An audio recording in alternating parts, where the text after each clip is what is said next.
மங்கள பட்டினில் மணக்கோலம் விவாகா வழங்கும் சுபமுகூர்த்தப்பட்டு Chennai silk D நகர் வேளச்சேரி குரோம்பேட் மற்றும் திருவள்ளூர். என்னை பொறுத்தவரையில் ஆப்போ அரசவர்கள் முதல் மேயராக தேர்ந்தெடுக்கப்பட்டார். அவர் இருக்கிற பொழுது சென்னையில் SIA திடலில் 2வது மாநாடு என்று கருதுகிறேன், கழகத்தின் 2வது மாநாடு நடைபெற்றது. அந்த மாநாட்டில் நான் கலந்து கொண்டிருக்கிறேன் பார்வையாளராக. அதற்கு பிறகு கட்சியிலே நடைபெற்ற எல்லா மாநாடுகளிலும் கலந்து கொண்டிருக்கிறேன்.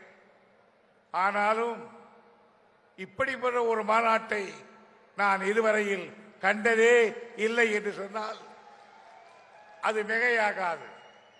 காரணம், 1600 அடி நீளம், 600 அடி அகலம், 100 ஏக்கரில் ஒரு மாநாட்டு நிலைமை.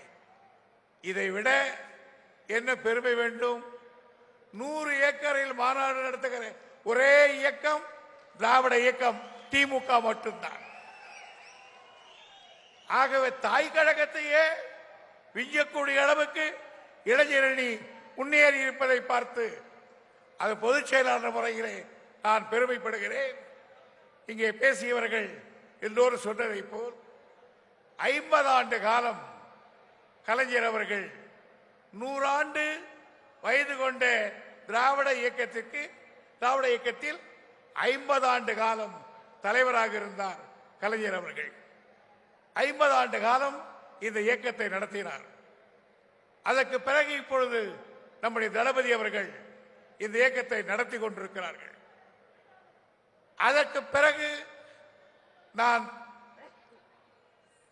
நான் ஒரு கணக்கல்ல உரிமையோடு சொல்லுகிறேன், இந்த இயக்கத்தை அடுத்த நூற்றாண்டுக்கு நடத்தி செல்லுகிற ஆற்றல் உதயநிதிக்கு உண்டு என்பதை அவர் புரிவித்து காட்டியிருக்கிறார். அதற்காக நான் பாராட்டுகிறேன். அப்படி சொல்லுகிற தகுதியும் எனக்குண்டு, சொல்லுகிற உரிமையும் எனக்குண்டு. செய்திகளை உடனுக்குடனும் துல்லியமாகவும் தெரிந்து கொள்ள சப்ஸ்கிரைப் பண்ணுங்க.